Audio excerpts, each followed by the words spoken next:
What family secret has been kept away from only you, and how did you find out about it? Story 1. Very often, parents do things around their young kids thinking the children are too young to comprehend them. While that's true, what they don't realize is that children store those memories away, and at some point, they'll replay the memories when they're old enough to fully understand what they witnessed. When I was 8, my mom took me on vacation, and we stayed at a motel in Florida. My dad stayed home to work. The owner of the motel was a friendly man, and every evening, my mom would leave me alone in the room to watch cartoons while she hung out with the nice man. He drove us back to the airport, and she gave him a very warm and prolonged goodbye hug. I didn't think anything of it until it hit me at around 15. Story 2. My father's siblings and their families don't talk to us anymore since my grandmother's, their mom, passing in 2009. I was told that they were just too busy working and doing their own thing to hang out like we all used to. But on the off chance I would see them, I would always be the first and only one to say hi and try to catch up.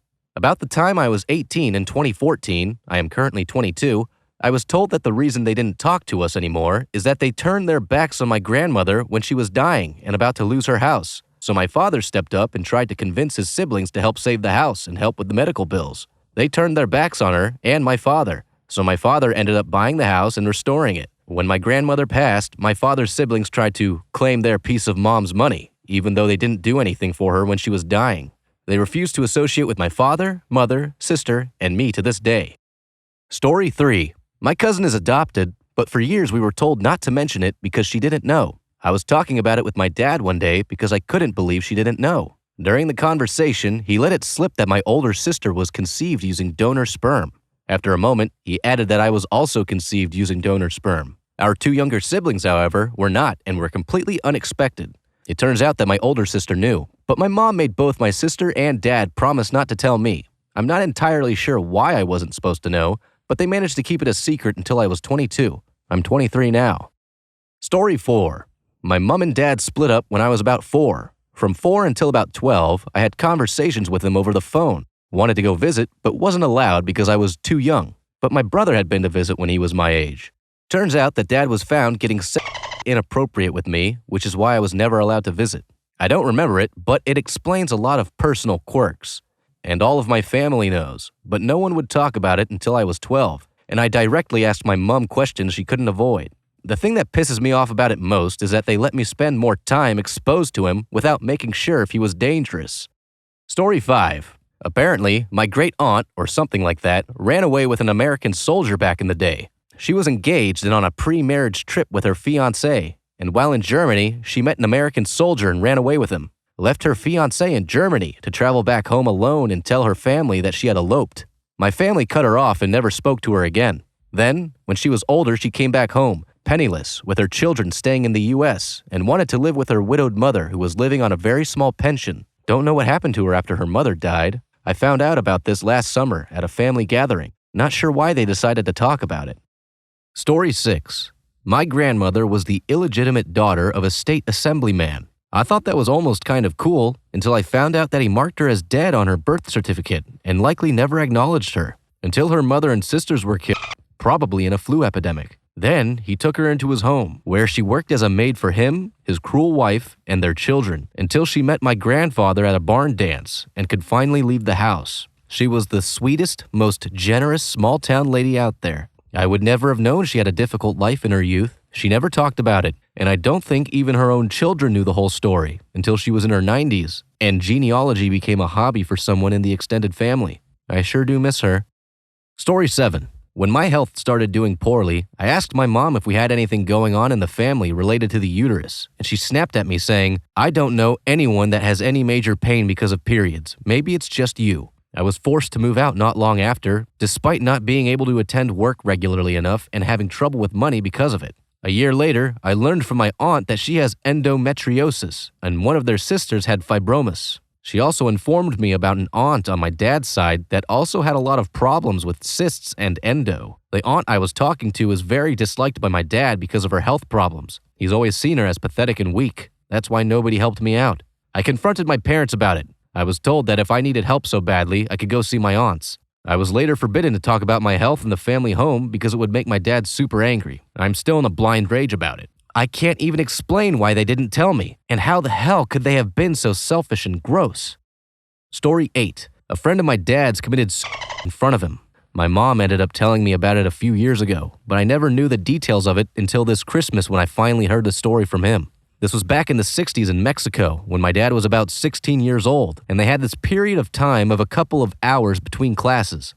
They were free to go anywhere, so that day my dad went with some friends to this one kid's house. This guy came from a very wealthy family, and months back his little brother was hit by a car. It was a severe accident, so his parents paid to take him to Houston, Texas, where he would have better care. His mom was there with him, and his dad worked all the time, so he was never really there, and they had the house to themselves. They were at that age where it was cool to just sit around and smoke cigarettes and drink coffee, so that's what they were doing in the living room of the house. The kid said, "Hang on, let me show you something cool." So he went upstairs to get something and then came down with a revolver. At first, he pointed it at my dad and everyone and squeezed the trigger, but it was empty so it didn't do anything. It scared them, but they all realized he was joking. Then, he took a bullet that he was holding in his other hand and put it in the chamber. He spun it around, closed it, and then put it up to his head and squeezed. Click. Nothing. Then they saw as he pulled the hammer back and the cylinder cycled where the bullet was in the chamber, and he did it again.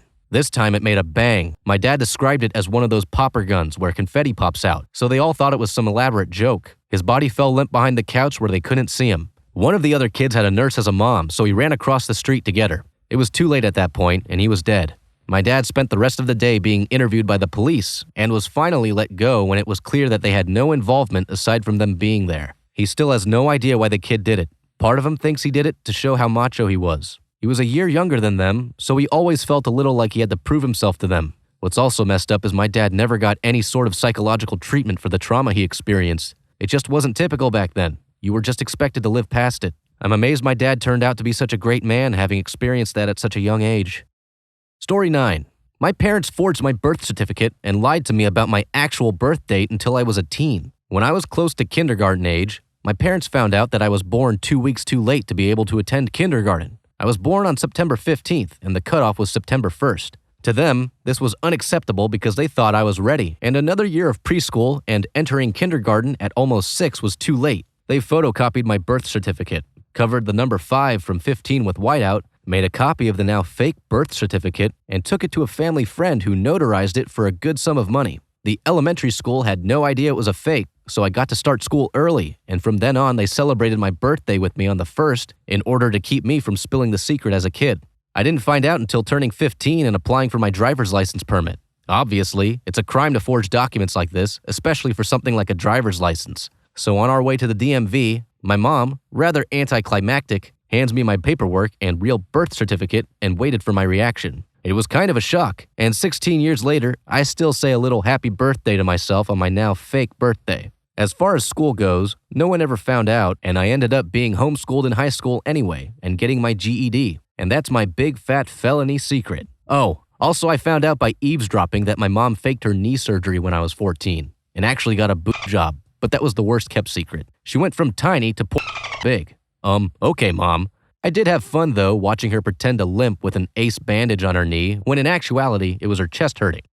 Story 10. I had 2. The first was that the grandfather I grew up with was not my biological grandfather. I learned this in my early 30s after he had passed. My grandmother told me the night of his wake that he never got over his anger at the Catholic Church for refusing to marry them since she had already been married once. When I responded, "Wait, what?" she replied, "Oh, you didn't know that Papa wasn't your biological grandfather? I guess you just learned something about yourself today." The second secret I learned just 2 months ago was that Grandma's first husband also was not my biological grandfather. My mother was actually the product of an affair.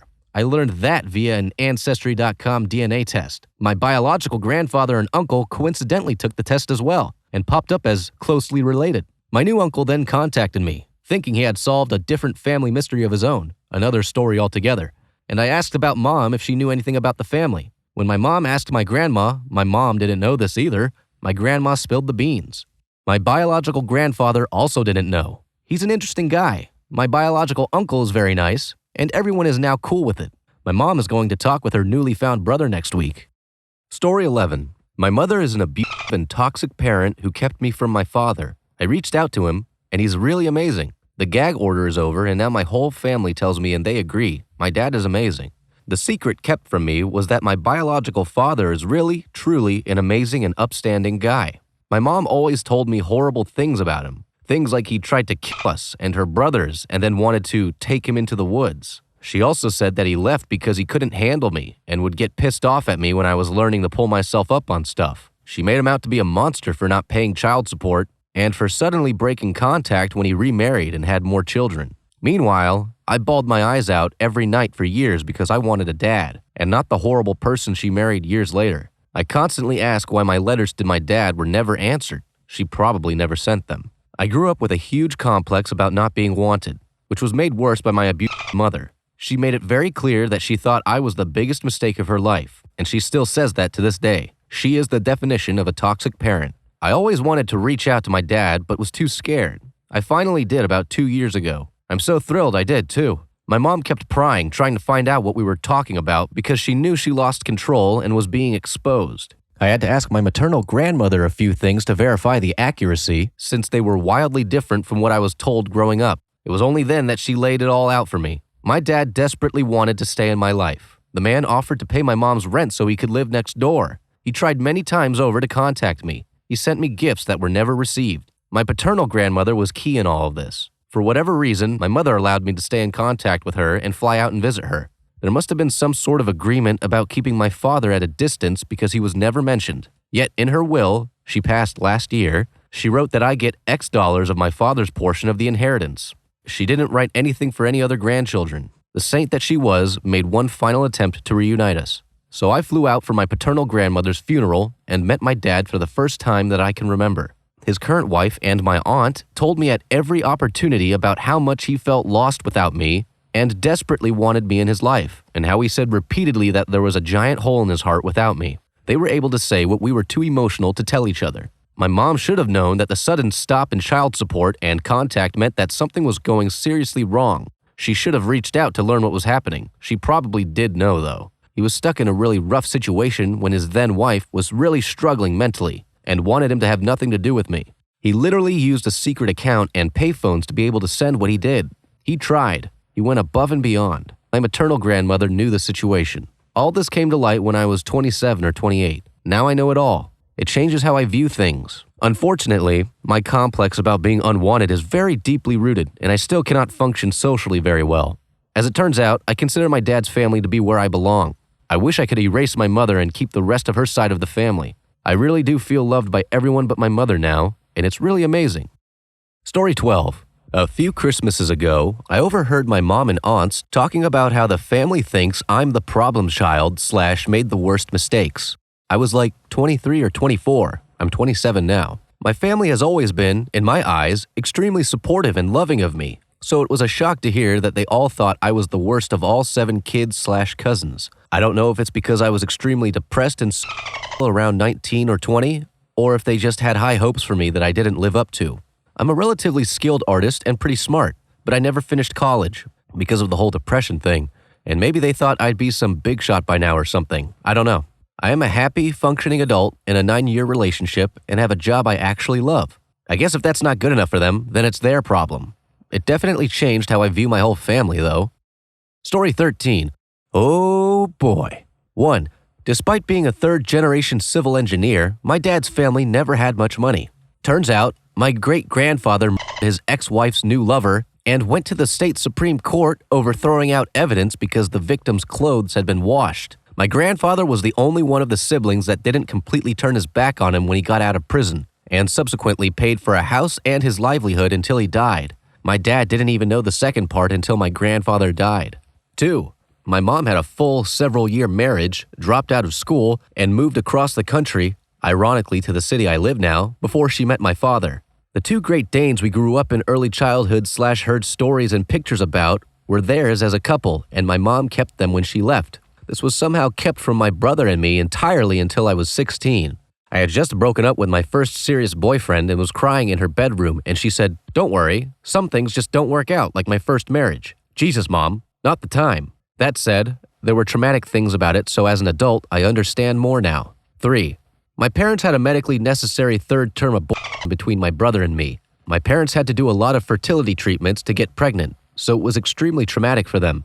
I'm the youngest, so apparently, my family called me a miracle child my entire early years. I had no recollection. Talk about guilt for any time you'd ever been remotely mean to your parents. But to top it off was the way she told me. I'm 13 and sitting in traffic, and I mentioned we talked about abortion in my school that day. She asked me single-fire questions about my thoughts, literally down to the scenario. What if it was really late? What if both you and the baby had a 2% survival rate? What if you had a 3-year-old son at home you were risking leaving motherless? By the end, she said, "Good, that's what I did." My entire family kept it a secret. My brother even remembers the day of the abortion. I had no idea. 4. This one is unverified, but we're pretty sure my other grandfather was over gambling debt and his house was robbed. He was also a swinger. It makes his cool basement a different context. Story 14. A great uncle of mine, now deceased, was involved in a high-stakes legal case that went to the Supreme Court level and made case law and was later adopted into a plotline of The Sopranos. I learned of this when I was investigating my family history via Google in order to analyze their immigration history to claim Polish nationality to earn working and residence rights in Europe. My great-uncle was an Orthodox Jew living in the United States. When he married his wife, they made a binding promise that in order to get a divorce, the couple must formally do it in a religious ceremony in a synagogue. If they don't, then under Jewish law, aren't technically divorced and neither party can remarry. After 22 years, my great-uncle and his wife got a divorce in civil court. However, he refused to go get the official religious divorce, leaving his wife in a state of marital limbo. His wife met a new man she wanted to marry, but couldn't marry in a Jewish ceremony without the get. My great-uncle's wife sued him in order to compel him to get a religious divorce, and shit really popped off. Story 15. I found out that the people I thought were my parents were actually my grandparents. The person I was raised to believe was my eldest sister got pregnant at 14 and had me. She basically wasn't ready or prepared for raising me apparently, and my grandparents adopted me and literally raised me as one of their own. They're my mom and dad and always will be. I was around 10 when I found out. The way I found out about it was during a fight between my parents. Drinks were involved and there was a lot of shouting. I was trying to get them to calm down and stop screaming at each other, and Dad let it slip. "Well, why don't you go ask your real mother in the town where she lives?" Not gonna lie, the way he said it, filled with venom, hurt. He screwed off then and just left me and my mom to talk about it. My mom told me the whole deal then. She mentioned that my sister wanted so little to do with me one night that she literally left me on the doorstep and walked out to go on a night out. Apparently, the rest of my mom's family didn't approve of her taking me in, and for that and a few other reasons, we moved across the country for a fresh start. We don't really talk to them anymore for unrelated reasons. They're not nice people. My sister also has another kid, someone I thought was my nephew but was actually my half-brother. We were basically raised like brothers. We used to play with my action figures and make elaborate plots and characters that would go on for days, something I still miss, to be honest. But I don't get to see him much since our family doesn't really talk to each other much. I know my birth father's name, but I don't really have any desire to meet him. I'm told that he was a bit of a player and that I probably have a few more half-brothers all around the country. Well, that's my family secret, thanks to anyone who read it. Feels better to get that off my chest a bit.